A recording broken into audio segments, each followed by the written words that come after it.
Case has to deal with that big heavy bike. He has to be a lot more careful than me. Oh, hey, that's deep. That's really deep. I don't recommend you go through. Huh?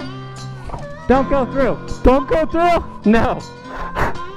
Welcome to Moab, Utah. Alex and I have our company TW200 and our good friend David's KLR650 here to do a trail up Hurrah Pass. This is huge for us because Alex and I, who's behind the camera, we don't get the chance to come to Moab with bikes all that often, do we? No, we're here all the time doing things with cars and trucks, but we've been out here, I don't know, once or twice with motorcycles, and it's always a great day. And these are two of the most legendary dual sports off-road bikes ever made.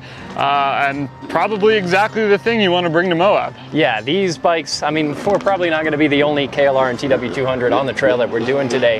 And the last time that we were here, what we did is we brought a Honda Monkey, Tommy's Honda Monkey, and a Trail 125, and we did the same trail that we're doing today just to prove that you don't need to spend a crazy amount of money on an off-road motorcycle in order to go have fun off-road. And that was cool, but these have a lot more travel than those. These are still not expensive bikes, so now we're doing that same trail but on motorcycles that were actually intended to do it. Proper bikes that are made to be on a trail. So yeah, TW200, the small unkillable bike, and KLR650, the big unkillable bike. Yeah. Let's go hit the trail. I'm guessing you're going to be on the T-Dub? I'm taking the T-Dub because I love little bikes.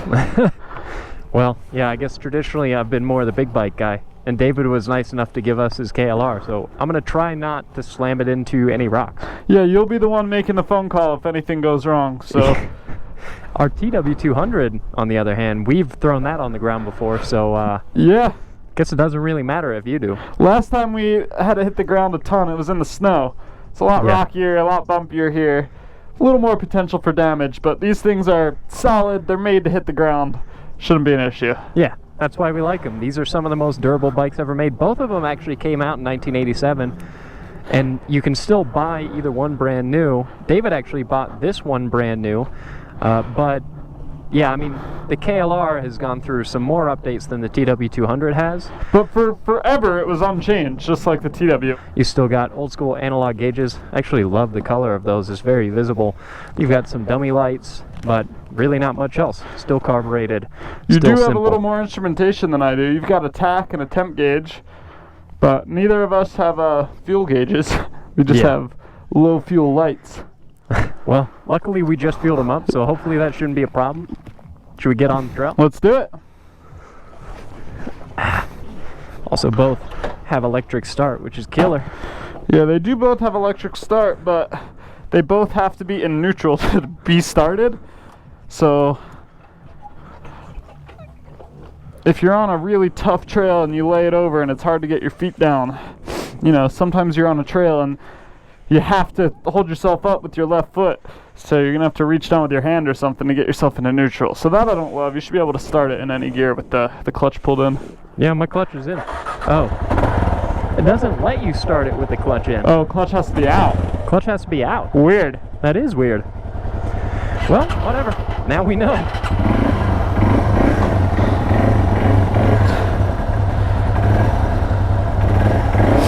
Ready to get moving? Let's do it. It's always interesting shooting off-road videos with bikes as you're kind of getting familiar with them, because generally for the channel, whenever we're going off-road on a motorcycle, it's some of the first time that we've actually spent on whichever bike it is that we're riding. So you're gonna kind of come along for the journey as we both get used to these bikes.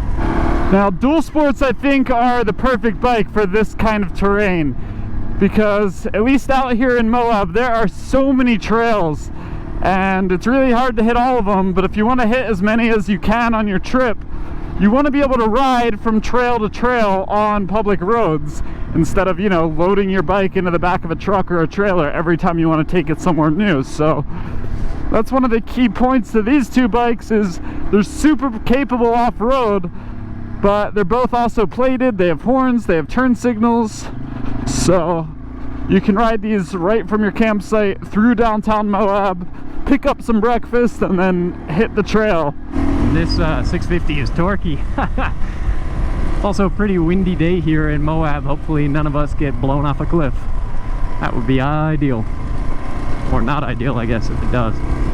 I feel comfortable on a dirt bike or a dual sport like this, but it's not the main kind of terrain or the main kind of bike I ride. So I do have to be a little mindful of how I'm using the controls. Less front brake, more rear brake than I'm used to riding on the road or on the track. This will be interesting. It's always a little bit of a commitment on a heavy bike to ride through uncertain traction situation. Oh, hey, that's deep. That's really deep. I don't recommend you go through. Huh? Don't go through. Don't go through? No. Well, I've still got electronics because my neutral light is on.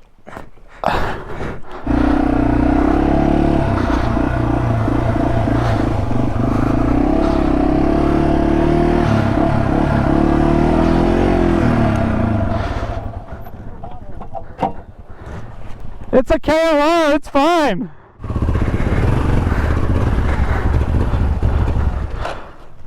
You want to push? Might need it. Ooh, this water is nice and cool though. Woo! That feels good.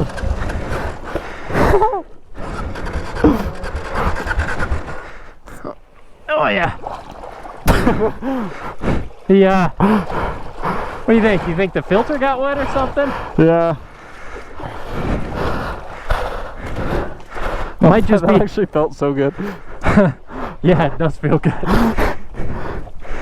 Well, we gave it a shot. Well, we're about to prove that the KLR is actually unkillable.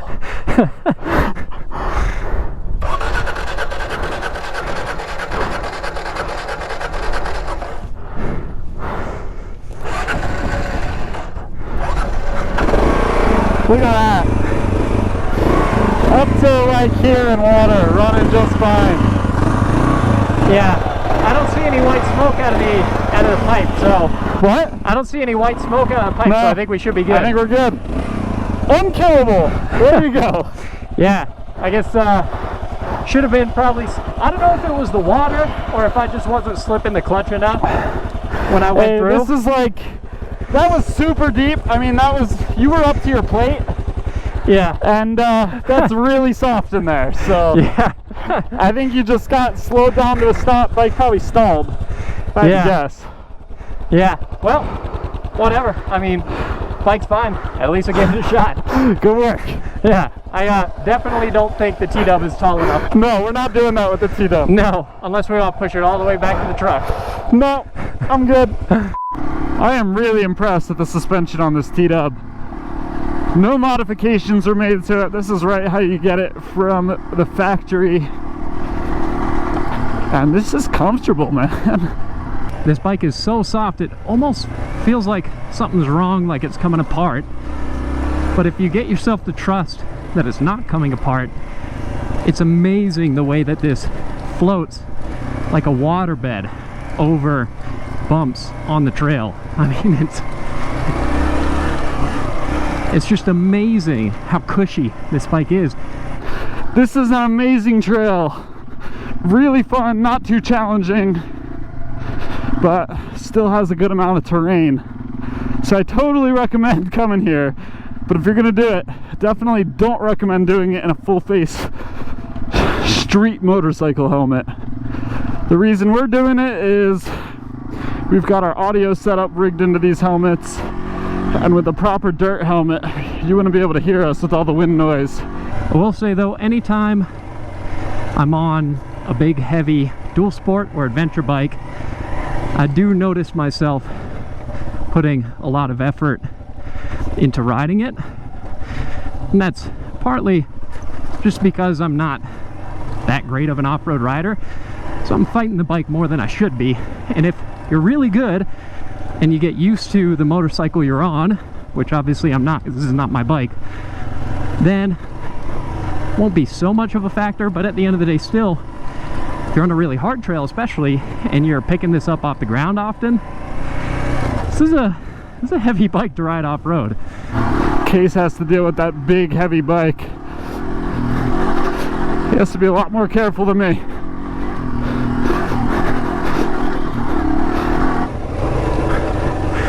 Oh yeah. Man, as ever, I'm just so impressed with both of these motorcycles. I think, and we'll see what he says at the top, I think Alex is probably not working up as much of a sweat as I am on this heavy KLR, but still, I mean, for as old as these bikes are, it's just amazing the places that they can go and how much it feels like they still belong here on these trails. I mean, look at them. Man, I gotta say, the KLR, look at me stepping off like a Harley rider. The KLR is an absolute waterbed over the rocks, but it's a heavy bike. Yeah. You're definitely, you're putting some work into riding it if you're not a really great off-road rider. You know, this is also super soft. I wouldn't call it a couch, but soft and compliant for sure. But it's just so easy to ride. It's so easy. And like, I passed you that one time. I could have gone faster, but I was trying to stick with you a little bit in case you needed a hand picking that big beast up. But yeah, that thing just goes anywhere, doesn't care what gear you're in, and it is so easy to ride. Yeah, and I think that's the biggest benefit of the TW200 is it's so light that a lot of things don't become a consideration anymore, whereas you're fairly aware of the weight of the KLR as you're riding it, and that does make it smooth, but it also makes it a little bit more of a handful than the TW200. I mean, as far as handfuls go, that is the least handful-ish motorcycle that you could possibly ride off-road. The advantage there is the displacement and the torque. Yeah, and range probably with that massive fuel tank. Yeah, so, I mean, two similar yet different bikes. It kind of depends on what you're looking for in a motorcycle. You really can't go wrong with either one of these though, because they're so reliable and they're so cheap. I'd say if you want to come out to Moab or you want to go anywhere and ride some off-road trails, do it on affordable, somewhat old dual sports. And also, I mean, if you're anywhere near Moab at any point and you want a cool trail to ride, definitely check out Hurrah Pass, because it's a really easy trail. It's not difficult at all, but it's spectacular. Just look at this view. And as you can see, not only can TWs do it, but you know, stock Wranglers, side-by-sides, FJ, whatever you got, bring it up here if it's got four-wheel drive. This spot is awesome. Big time. So that's all for this video. Super fun to get out on motorcycles on an actual trail, which is something that we don't get the time to do all that often. Hey puppy. And we'll catch you all in the next video. See you guys.